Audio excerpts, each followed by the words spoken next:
Assalamualaikum warahmatullahi wabarakatuh.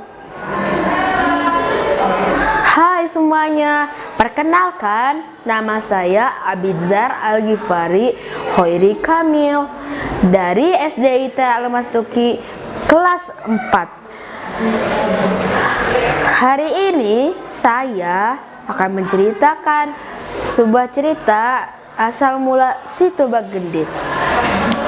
Pada zaman dahulu kala, di sebelah utara kota Garut ada sebuah desa yang kebanyakan penduduknya adalah petani. Karena tanah di desa itu sangat subur dan tidak pernah kekurangan air, maka sawah-sawah mereka selalu menghasilkan padi yang berlimpah ruah. Namun meski begitu, para penduduk desa itu tetap miskin berkekurangan. Hari masih sedikit gelap dan embun masih bergayung di dalam. Namun para penduduk desa tersebut sudah menuju ke sawah mereka. Hari ini adalah hari panen. Mereka akan menuai semua padi dan menjualnya kepada seorang tengkulak bernama Nyai Endit. Nyai Endit adalah orang terkaya di desa itu.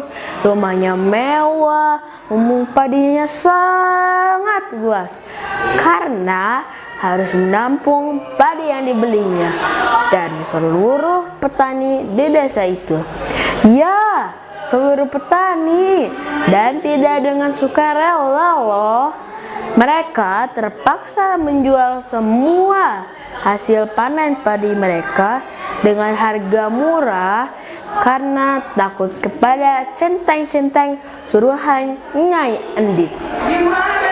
Lalu jika pasokan padi mereka habis, mereka harus membelinya dari Nyai Endit dengan harga yang melambung tinggi. Sementara itu, Nyai Endit sedang memeriksa lumbung padinya. "Bodoh," kata Nyai Endit. "Bagaimana? Apakah semua padi sudah dibeli?" tanya Nyai Endit. "Beres, Nyi," jawab centeng bernama Barja. "Boleh diperiksa dulu lumbung padinya, Nyi." "Lumbung padinya sudah dipenuhi oleh padi." Hahaha. "Sebentar lagi mereka akan kehabisan beras dan akan membeli padiku. Aku akan semakin kaya," kata Nyai Endit sambil tertawa. Hahaha. Suatu hari benar terjadi kemiskinan dan kelaparan karena para penduduk desa itu kehabisan beras. Lalu datanglah kakek tua tersebut menuju desa itu sambil berjalan terseok-seok.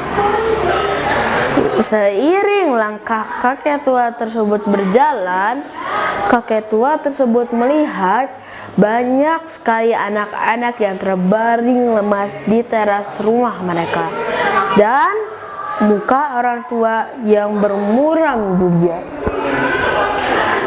Apa yang telah terjadi pada kalian?" tanya kakek tua tersebut. "Kami kelaparan, Kek," jawab para penduduk desa itu. "Semua beras kami diambil oleh Nyai Endit, Kek," jawab para penduduk desa itu. Nyai Endit sudah melampaui batasnya. Lalu kakek tua tersebut berkata kepada para penduduk desa itu, "Pergi mengusirlah kalian, karena akan ada banjir yang besar." Lalu setelah para penduduk desa itu pergi dengan rasa aman, kakek tua tersebut melangkah menuju rumah Nyai Endit. Nyai Andi sedang berada di teras rumah sambil menikmati teh dan kudapannya. Sampurasun Nyai. Saya lapar dan haus. Saya tidak makan selama beberapa hari. Kakek, pergi dari sini. Mengganggu istirahatku saja. Lalu kakek tua tersebut menancapkan tongkatnya. Saya akan pergi jika Nyai bisa mencabut tongkat ini. Apa susahnya mencabut tongkat itu? Jawab Nyai Andi dengan sombong. Tetapi setelah ditarik, tongkat tersebut tidak bergemi walau sudah ditarik oleh Nyai Andi dan seluruh centeng-centengnya. Kakek tua tersebut mendekati tongkatnya tersebut dan dengan sekali hentakan, tongkat itu terangkat dari tanah. Biur, muncullah air yang sangat deras. Langit seketika gelap dan petir membelahnya. Angin kencang pun membuat pohon berguncang. Lalu kakek tua tersebut berkata kepada Nyai Endit, "Endit, ini adalah hukuman untukmu. Air ini adalah air para penduduk karena sengsara karenamu. Kau dan seluruh hartamu akan tenggelam oleh air ini." Setelah berkata demikian, kakek tua tersebut pun menghilang entah kemana. Dari cerita tersebut kita belajar kita tidak boleh menzalimi orang lain, apalagi mengambil hak orang lain. Tapi jika kita berbuat baik kepada seluruh orang, maka Allah Subhanahu wa Ta'ala akan memberikan kita pahala yang sangat besar dan seluruh kebaikannya. Demikian cerita hari ini. Wassalamualaikum warahmatullahi wabarakatuh.